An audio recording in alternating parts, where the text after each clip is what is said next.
Hello everyone. Date है आज की 29 अक्टूबर 2020। आज हम इस वीडियो में कंप्लीट द हिंदू न्यूज़पेपर का एनालिसिस करेंगे। साथ ही साथ जो एडिटोरियल्स आए हैं उनका भी एनालिसिस करेंगे नोट्स के बेसिस पे। तो जो सबसे फर्स्ट न्यूज़ आ रही है that is 20% rural children rural student lack books. तो ये जो एनजीओ है प्रथम एनजीओ हर साल लास्ट 15 ईयर्स से एक सर्वे कंडक्ट करता है। उस सर्वे को बोला जाता है ASER, annual state of education report. ये जो सर्वे कंडक्ट किया जाता है, इस सर्वे में ये पता लगाया गया कि जो 20% स्टूडेंट्स हैं उनके पास जो बुक्स हैं उसकी अवेलेबिलिटी नहीं है।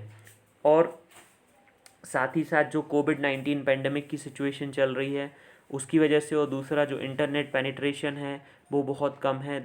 तीसरा जो लोगों के पास जो स्टूडेंट्स हैं उनके पास जो क्वालिटी मोबाइल नहीं है जिसकी वजह से वो ऑनलाइन लाइव क्लासेस को एक्सेस कर सकें।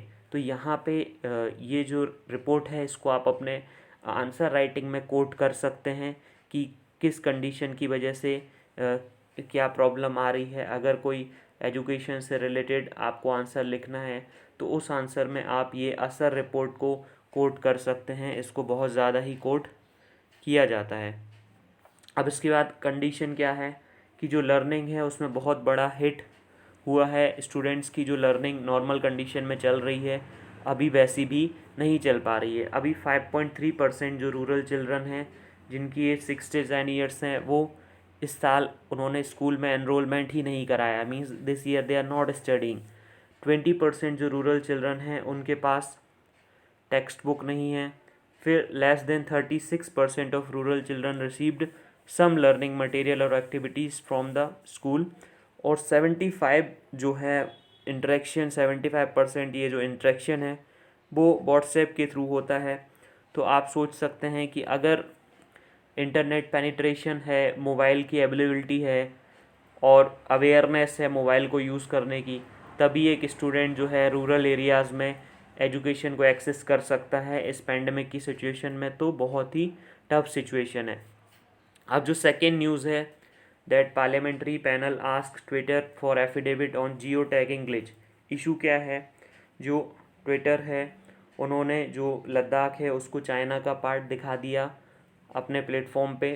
तो इसकी वजह से जो जॉइंट पार्लियामेंट्री कमेटी है उन्होंने ट्विटर को जो है वो समन किया और ट्विटर से उनका एफिडेविट, उनका शपथ पत्र मांगा कि आखिर ऐसा क्यों, ये कंडीशन आखिर क्यों बनी। तो ट्विटर ने जो कंडीशन है उसको जियो टैगिंग ग्लिच बताया। जियो टैगिंग एक प्रोसेस होती है जिसमें लैटिट्यूड और लॉन्गिट्यूड जहाँ पे मीट कर रहे होते हैं उस प्लेस को आसानी से डिफ़ाइन किया जा सकता है। तो ट्विटर का कहना है कि ये एक जियो टैगिंग ग्लिच है जिसकी वजह से Ladakh has been shown as a part of China. अब यहाँ पे हमारे लिए एग्ज़ाम के पर्सपेक्टिव से इम्पोर्टेंट हो सकता है पार्लियामेंट्री पैनल। तो एक बार पार्लियामेंट्री पैनल को देख लेते हैं। अब जो पार्लियामेंट्री पैनल है, जॉइंट पार्लियामेंट्री कमेटी है, वो एक तरह की एड हॉक पार्लियामेंट्री कमेटी है जो कि इंडियन पार्लियामेंट में कॉन्स्टिट्यूट की जाती है। ये एक एड हॉक बॉडी है, मतलब इसका नेचर जो है वो नॉन परमानेंट है। मतलब इसको कुछ टाइम के लिए ही कोई स्पेसिफिक पर्पस या कॉज के लिए बनाया जाता है और उसके बाद इसको डिज़ोल्व कर दिया जाता है। अब इसको बनाने की जो प्रोसेस है वो किसी भी हाउस से आइदर राज्यसभा और लोकसभा में स्टार्ट की जा सकती है। उसके बाद या दूसरा प्रोसीजर ये हो सकता है कि जो भी पार्लियामेंट्री कमेटी बनानी है उसके लिए जो दोनों हाउस हैं पार्लियामेंट के, उसके जो प्रिसाइडिंग ऑफिसर्स हैं वो एक दूसरे को, प्रिसाइडिंग चीफ हैं वो एक दूसरे को जो है राइट लिखें एक दूसरे को कि ये कन्वीन करनी है। तो उसके बेसिस पे भी बनाया जा सकता है। अब इसमें जो मेंबर्स हैं, मेंबर्स कुछ इस तरह से होते हैं कि जो जितने भी मेंबर राज्यसभा से हैं उसके डबल मेंबर लोकसभा से होते हैं। तो ये थी न्यूज़ इसमें से। अब इसके बाद green crackers to make full fledged Delhi debut. अब जो ग्रीन क्रैकर्स हैं उसका क्या इशू है। अभी जो दिल्ली है वहाँ पे जो पॉल्यूशन है, एयर क्वालिटी इंडेक्स और सफ़र जो मॉनिटरिंग सिस्टम है उसके बेसिस पे ये देखा गया कि जो दिल्ली की जो अभी कंडीशन है बिफोर दिवाली वो भी बहुत ज़्यादा सीवियर कंडीशन में है। तो अगर वो कंडीशन जो है और वर्सन ना हो दीपावली के दौरान, बिकॉज़ उस समय जो क्रैकर्स हैं उनको बर्न किया जाएगा, तो उससे बचने के लिए इस साल जो दिल्ली है उसमें जो है वो फुल फ्लेज्ड, मतलब हर जगह आपको सिर्फ ग्रीन क्रैकर्स ही देखने को मिलेंगे। अब दिल्ली इस समय जो है वो पॉल्यूशन क्राइसिस से गुजर रहा है, तो जो फायर वर्क्स हैं उन पे बैन लगा दिया गया था 2018-2019 में, और ग्रीन क्रैकर्स बस अलाउड थे। तो जो परमिशन है मैन्युफैक्चरर्स को बहुत बाद में पता चला, तो वो जो अवेलेबिलिटी है वो उतनी उपलब्ध नहीं करा पाए, but this year it will be done full fledged. अब ये जो एमिशन है उसका जो टेस्ट है वो जो टीम है petroleum and explosive safety organisation और जो दिल्ली पुलिस है वो इंश्योर करेगी कि सिर्फ ग्रीन फायरवर्क्स का ही यूज़ हो अभी इस कंडीशन में।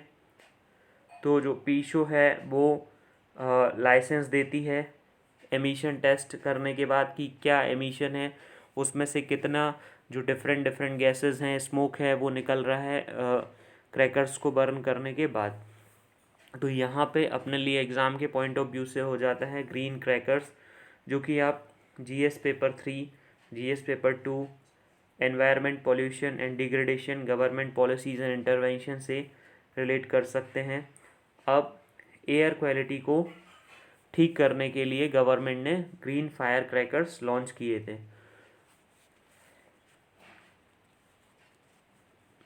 अब ये जो फायर क्रैकर्स हैं वो अवेलेबल हैं sparkles, flower pots, macarons, atom bombs, और ये डेवलप किए गए हैं national environment and engineering research institute NEERI,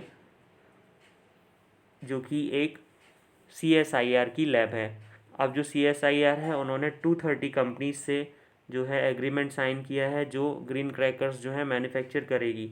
अब CSIR के असेसमेंट के अकॉर्डिंग जो ग्रीन क्रैकर्स हैं वो पॉल्यूशन को 30% कम कर सकते हैं, और जो ग्रीन लोगो है और क्विक रिस्पॉन्स कोडिंग सिस्टम है वो भी ग्रीन क्रैकर्स में लगाया जाएगा, जिससे कि उनको कन्वेंशनल जो क्रैकर्स होते हैं उनसे अलग किया जा सके। और जो QR कोड जो है एक नया फीचर है जिससे कि फायर क्रैकर्स को लगाया गया है, जिससे कि ये पता लगाया जा सके कि ये ग्रीन क्रैकर ही है। अब इसका बैकग्राउंड क्या है, तो जो पॉल्यूशन लेवल से कंसर्न होके चिंतित होके जो सुप्रीम कोर्ट ने 2018 में बैन लगा दिया था सेल पे, यूज़ पे, मैन्युफैक्चरिंग पे जो क्रैकर्स हैं जो ग्रीन क्रैकर्स नहीं हैं उनके ऊपर। तो जो क्रैकर्स हैं उनको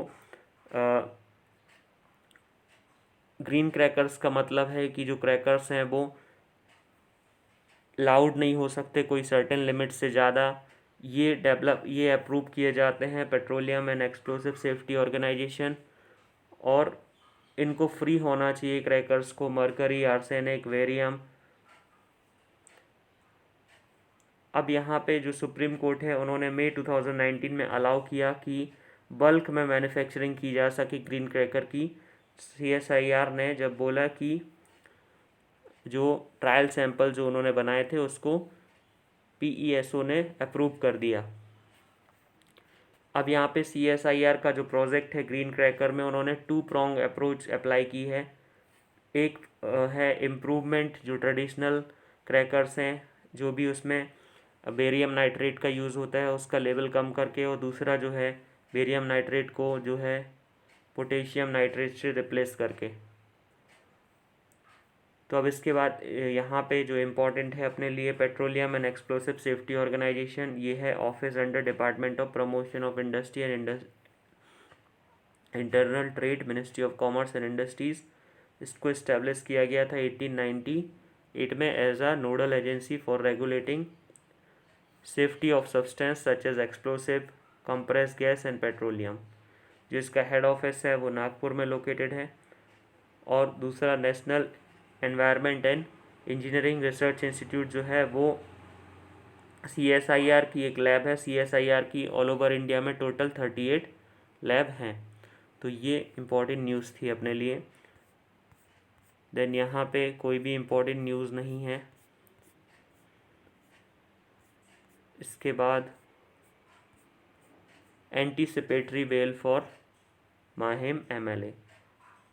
कॉन्टेक्स्ट क्या है ये इम्पोर्टेंट नहीं है, किसी MLA को बेल जो है वो प्रोवाइड की गई है, बट यहाँ पे जो इम्पोर्टेंट टर्म है that important term is anticipatory bail. जो आपको पता होना चाहिए एंटीसिपेटरी बेल क्या होती है। जो एंटीसिपेटरी बेल है उसका प्रोविज़न जो CRPC है उसके सेक्शन 438 में दिया गया है, जो कि जब CRPC में अमेंड किया गया था 1973 में, तब उसमें इंट्रोड्यूस किया गया था। और जो सेक्शन 438 है वो प्रोसीजरल प्रोविज़न देता है personal liberty of each individual.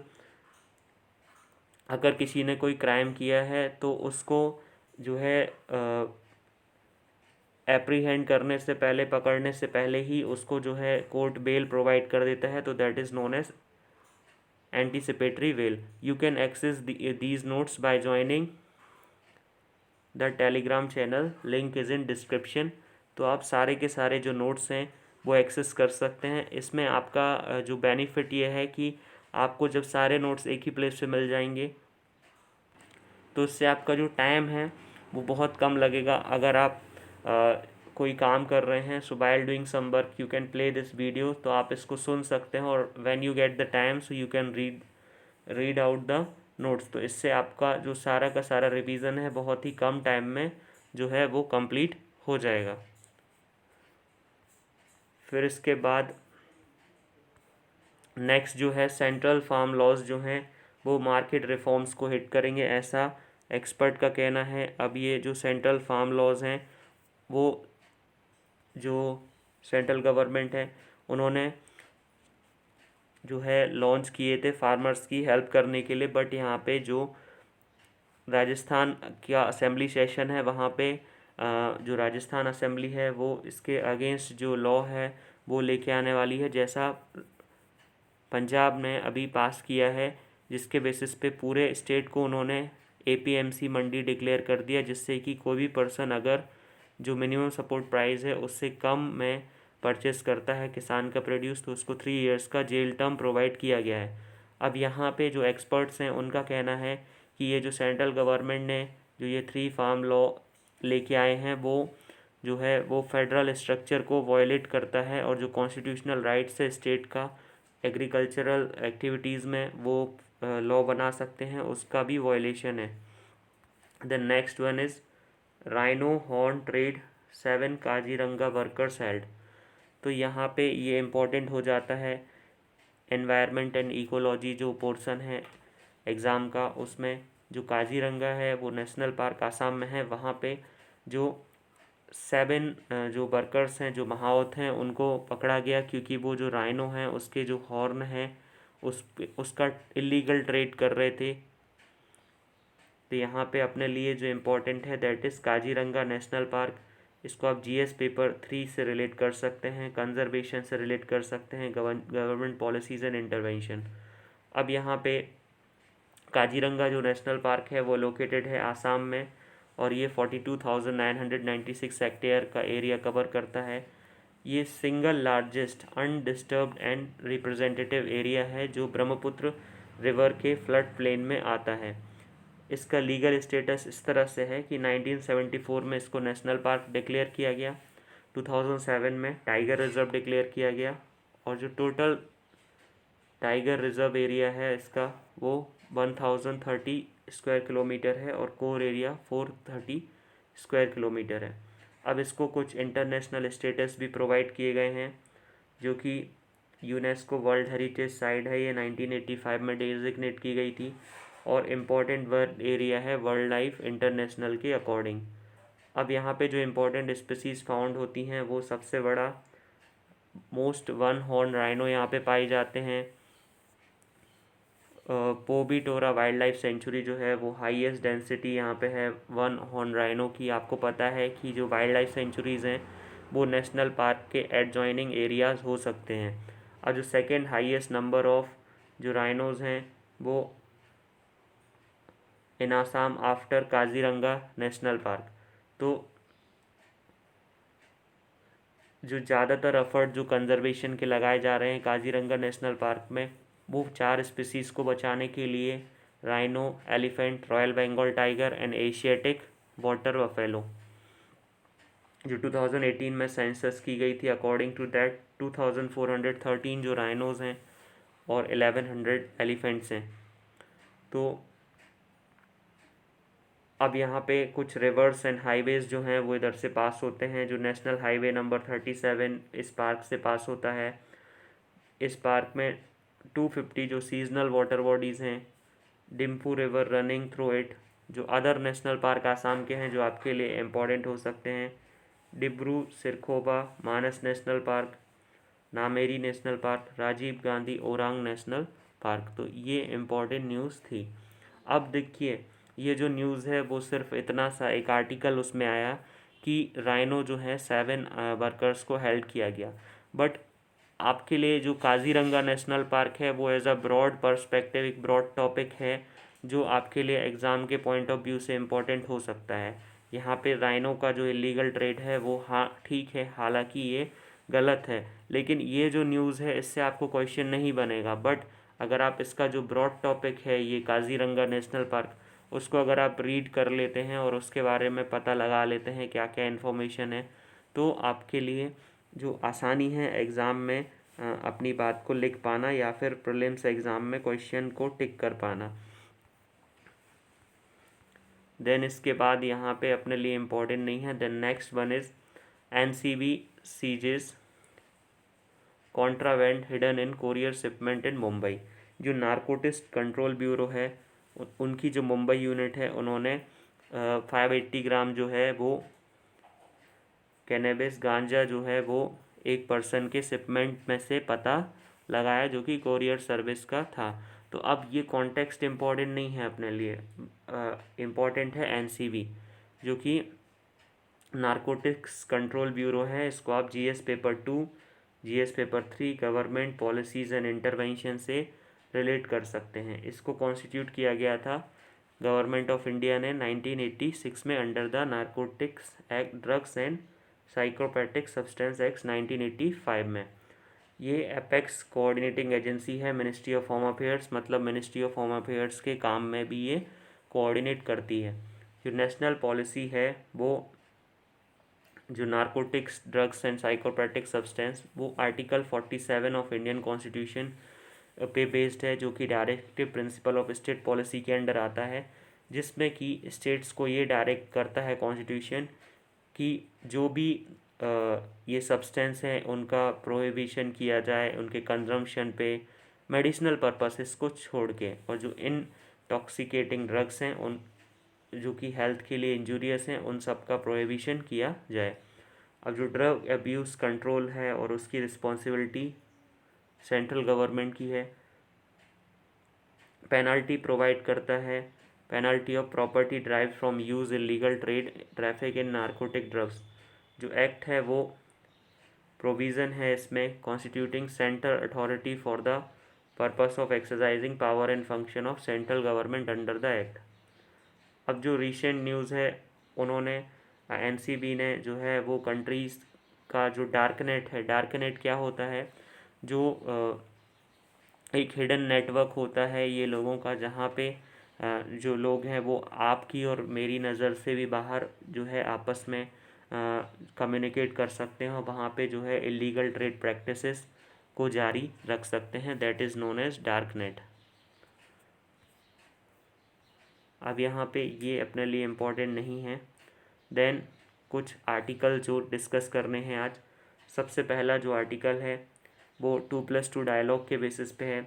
Second article जो है वो 2+2 dialogue, Quad, ASEAN, India China relation, India Quad relation, ये सारे इनके बीच में हैं और इसमें बहुत ही इम्पोर्टेंट पॉइंट्स जो हैं वो दिए गए हैं। नेक्स्ट जो आर्टिकल है ये जम्मू एंड कश्मीर में जो अभी गवर्नमेंट ने नोटिफिकेशन के बेसिस पे ये रूल पास किया है कि कोई भी पर्सन जो इंडिया का रेसिडेंट है वो जम्मू एंड कश्मीर में जो लैंड है वो परचेस कर सकता है। एंड नेक्स्ट जो है ये फेक न्यूज़ जो होती है उसमें एआई का यूज़ करके कैसे जो है वो बहुत बड़ा थ्रेट है, बहुत बड़ी परेशानी है गवर्नमेंट एजेंसीज़ को, लोगों के लिए और सोसाइटी एज अ होल, उससे क्या प्रॉब्लम है, इसके बारे में इस आर्टिकल में बात की गई है। तो अब यहाँ पे जो सबसे फर्स्ट आर्टिकल है उसको एक बार डिस्कस कर लेते हैं। जो इंडिया और यूएस है उनके बीच में 2+2 जो डायलॉग है वो हुआ।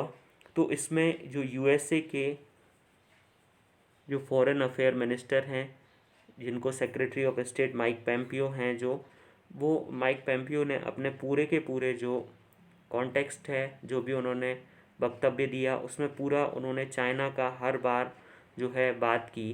तो यहाँ पे राइटर का कहना है कि इंडिया को यूएसए के साथ तो अपने टाइज को स्ट्रेंथन करना ही चाहिए, बट यूएसए को चाइना, इंडिया और चाइना के बीच में जो डिस्प्यूट है उसमें इंटरफेयर करने का कोई भी मौका नहीं देना चाहिए। तो उस पर राइटर ने यहाँ पे बात की है कि अभी यूएसए में 3 नवंबर को जो इलेक्शन है उसके जस्ट एक वीक पहले ही ये पूरा जो कंडीशन है वो चल रही है। तो ये शो करता है कि इंडिया और यूएसए का जो ये टाई है वो पूरी तरह से इलेक्शन प्रूफ है, और दोनों कंट्रीज़ के बीच में ये जो बायलैटरल टाइज़ हैं ये पूरी तरह से जो है वो नॉर्मली सीमलेसली कंडक्ट हो रहे हैं। अब यहाँ पे जो सबसे बड़ा जो एग्रीमेंट हुआ इंडिया और यूएसए की जो स्ट्रेटेजिक टाइज़ हैं उसमें जो सबसे बड़ा जो दोनों के बीच में टाई हुआ, that is basic exchange cooperation agreement for Jio spatial cooperation. तो एक बार ये देख लेते हैं कि आखिर ये एग्रीमेंट क्या है, किस बारे में बात करता है। जो BECA एग्रीमेंट है इसको आप bilateral relation, international relation, GS paper 3 से रिलेट कर सकते हैं। जो basic exchange and cooperation agreement है वो प्राइमरीली जो कम्युनिकेशन एग्रीमेंट है जो कि national geospatial intelligence agency of US, department of defence और इंडियन मिनिस्ट्री ऑफ डिफेंस के बीच में साइन हुआ है। जो एग्रीमेंट है उसमें इंडिया और यूएस जो हैं वो एक्सचेंज करेंगे इम्पोर्टेंट मिलिट्री इन्फॉर्मेशन। एक्सचेंज का मतलब है कि यहाँ पे इंडिया जो है वो यूएस को इम्पोर्टेंट मिलिट्री इन्फॉर्मेशन प्रोवाइड करेगा और यूएस जो है वो इंडिया को इम्पोर्टेंट मिलिट्री इन्फॉर्मेशन प्रोवाइड करेगा। जो भी एडवांस सैटेलाइट, जो भी मैप हैं, नॉटिकल और एरोनॉटिकल चार्ट हैं, जियोफिज़िकल, जियोडेटिक, जियोमैग्नेटिक और ग्रेविटी डेटा है, वो सारा कुछ साझा किया जाएगा। और जो भी इंफॉर्मेशन इसमें दी जाएगी वो अनक्लासिफाइड होगी, मतलब not so important, but information जो है वो दोनों के बीच में शेयर की जाएगी। और कुछ इन्फॉर्मेशन जो है वो क्लासिफाइड रहेगी, कॉन्फिडेंशियल इन्फॉर्मेशन रहेगी, तो जिससे कि उसमें ये सेफगार्ड लगाया जाएगा कि कोई थर्ड पार्टी के साथ वो शेयर ना की जाए। जो ये एग्रीमेंट है BECA वो लास्ट है, जो कि 4 फाउंडेशनल एग्रीमेंट इंडिया और यूएस के बीच में डिफेंस टाइज को स्ट्रेंथन करने के लिए किए गए हैं। जो 3 अदर जो एग्रीमेंट हैं वो हैं general security of military information agreement जो 2002 में हुआ था, जिसका एक्सटेंशन एग्रीमेंट 2009 में साइन किया गया। नेक्स्ट है logistic exchange memorandum of agreement, that is in 2016 it has been signed. Then communication compatibility and security agreement in 2018। तो ये जो एग्रीमेंट हैं वो कवर कर रहे हैं सिक्योरिटी और मिलिट्री इंफॉर्मेशन से रिलेटेड एरिया को, और सिक्योरिटी और लॉजिस्टिक एक्सचेंज और कम्युनिकेशन एक्सचेंज से बेसिस पे। अब यहाँ पे यूएसए को जो ये यूएसए इंडिया को ये सपोर्ट कर रहा है, तो ये जो एग्रीमेंट है इससे इंडिया का क्या फ़ायदा है। तो जो यूएस आर्म फोर्सेस हैं वो प्रोवाइड करेगी जो एडवांस नेविगेशनल एड्स है, avionics and share Jio spatial intelligence, मतलब एक पर्टिकुलर प्लेस में क्या एक्टिविटीज़ है उन एक्टिविटीज़ को जो है प्रोवाइड करेगी, जिससे कि इंडिया की जो इंटेलिजेंस एजेंसीज़ हैं उससे बेस्ट पॉसिबल रिज़ल्ट निकाल के अपना जो दुश्मन है उसके अगेंस्ट अपने हार्डवेयर और सॉफ्टवेयर को इम्प्रूव कर सकें। अब यहाँ पे आगे बात की गई है कि जो भी एग्रीमेंट साइन किए गए हैं उनको रिव्यू किया गया हेल्थ के एरिया में, और कोविड-19 में जो कोऑपरेशन है उसके बेसिस पे इंडिया जो है यूएसए में स्ट्रेटेजिक पेट्रोलियम जो रिज़र्व है उसको बनाने की बात कर रहा है। Then renewable energy, space, cyber space, counter terrorism, counter narcotics, तो इसके बेसिस पे बात हुई है। अब जो जॉइंट स्टेटमेंट इशू किया गया, पाकिस्तान के ऊपर बात की गई कि इमीडिएट जो है सस्टेंड और इरिवर्सिबल एक्शन लेना चाहिए, और क्रॉस बॉर्डर जो टेररिस्ट एक्टिविटीज़ है पाकिस्तान की तरफ से इंडिया में आती है उसको भी पाकिस्तान को एक्शन लेना चाहिए। जो भी 2018 में मुंबई अटैक हुए, 2016 में उरी और पठानकोट स्ट्राइक हुई, तो इस पे पाकिस्तान को कुछ करना चाहिए। लेकिन जो अमेरिका का जो ये प्रोनाउंसमेंट है, अमेरिका ने जो ये बात बोली है, वो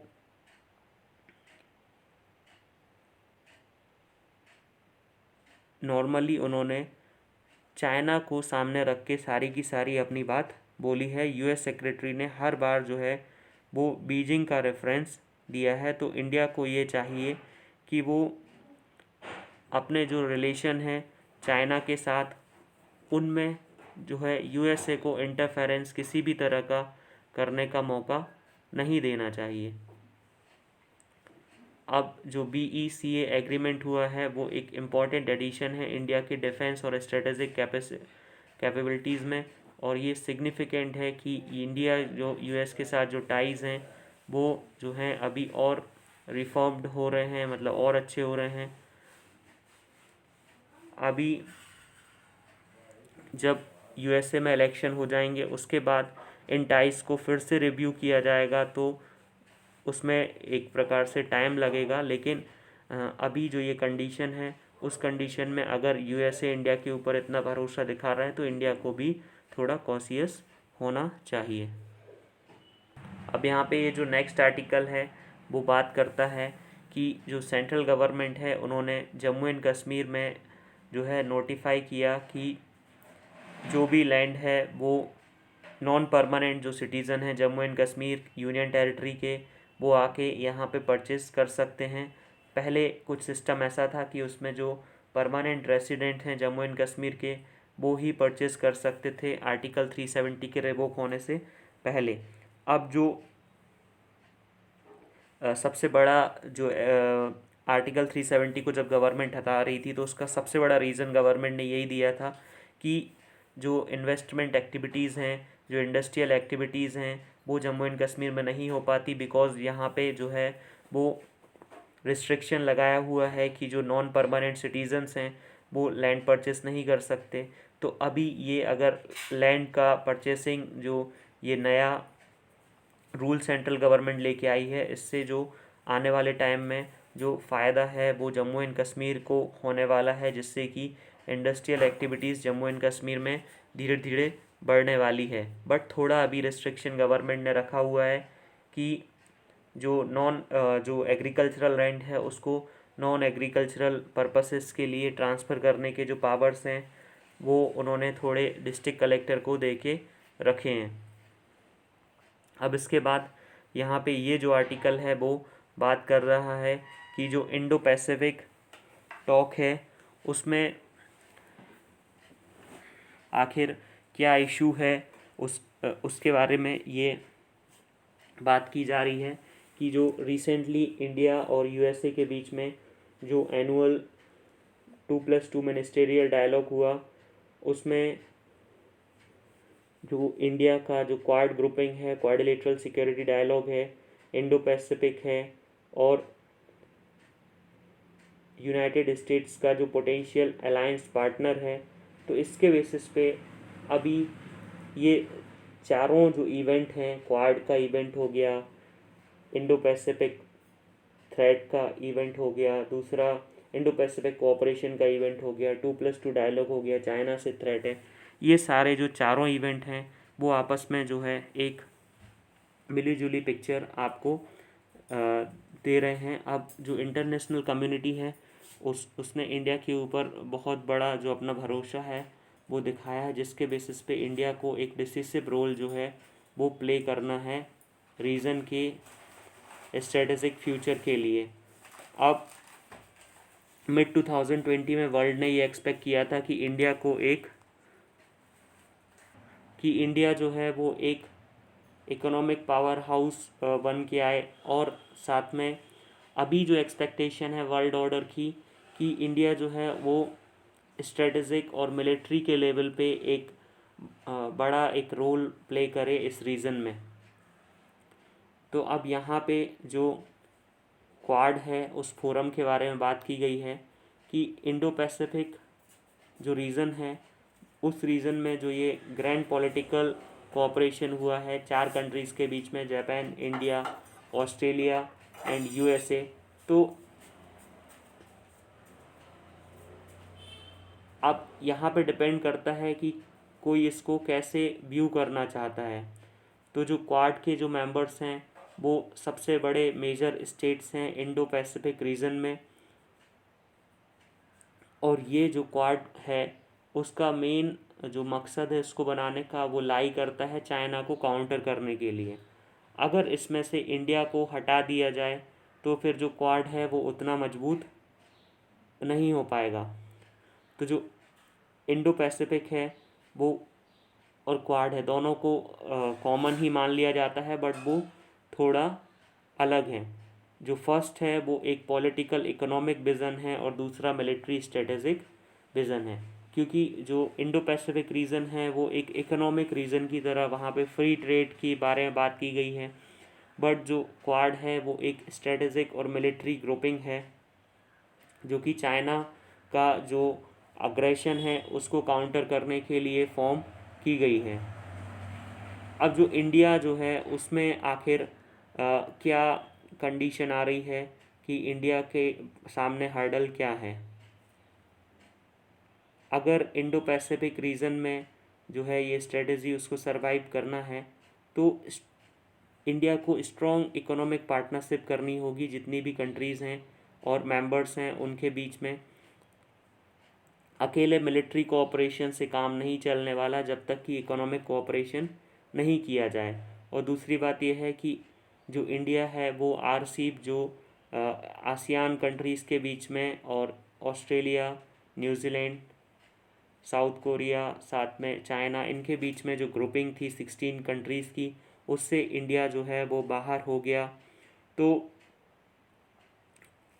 इंडिया में जो डोमेस्टिक जो पॉलिटिशियन हैं उन्होंने उससे आरसीईपी से इंडिया को बाहर रखने की बात की, बिकॉज़ जो इंडिया का जो ट्रेड है अदर कंट्रीज़ से वो बहुत ही कम है। तो अगर इंडिया जो है वो फ्री ट्रेड एग्रीमेंट इतनी सारी कंट्रीज़ से कर लेता है तो फिर इंडिया का जो ट्रेड डेफिसिट है वो और भी ज़्यादा जो है वो इंक्रीज़ हो जाएगा।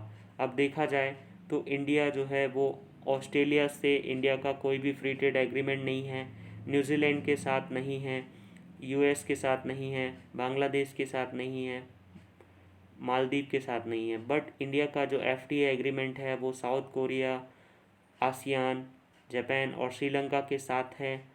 अब काउंटर में जो कंट्री है चाइना, उसकी बात की जाए तो उसका जो एफटीए एग्रीमेंट है उसका एफटीए एग्रीमेंट सारी कंट्रीज़ के साथ है, चाइना को यूएसए को छोड़ के, और साथ में जो बांग्लादेश से उसकी बात चल रही है और श्रीलंका से भी नेगोशिएशन हो रहे हैं, और ट्राइलेटरल जो उनका एफटीए नेगोशिएशन है वो भी चल रहा है जो कि चाइना, जापान और साउथ कोरिया से। तो देखा जाए तो चाइना इकोनॉमिक फोर फ्रंट पे, इकोनॉमिक कंडीशन में फोर फ्रंट पे है, तो जिससे कि इंडिया को सोचना चाहिए।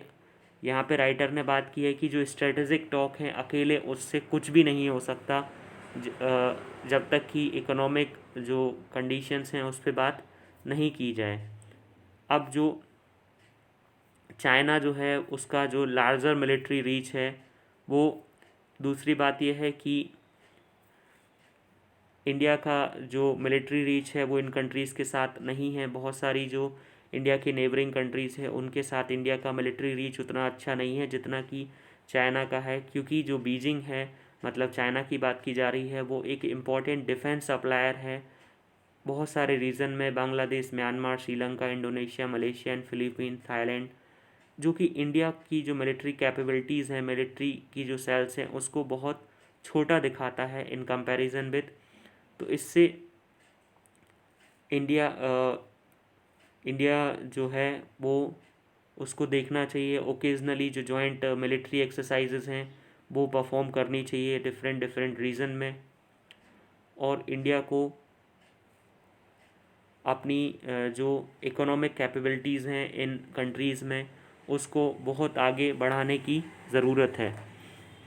अब यहाँ पे ये जो नेक्स्ट आर्टिकल है उसमें राइटर बात कर रहा है कि जो फेक न्यूज़ है वो कितनी जल्दी जो है वो फैलाई जा सकती है। कोई भी फेक न्यूज़ किसी भी रीजन में जो होती है वो जो है रियल न्यूज़ से बहुत जल्दी जो है फैलती है। यहाँ पर राइटर बात कर रहा है कि जो मॉर्फ्ड वीडियो या इमेजेस हैं उससे कोई भी पर्सन जो है किसी भी पर्सन के बीच में किसी पर्सन के बारे में एक ओपिनियन का बिल्डअप कर सकता है, और वो ऐसा एआई का यूज़ करके अगर करेगा तो उसको जो है वो पकड़ना भी मुश्किल हो जाएगा।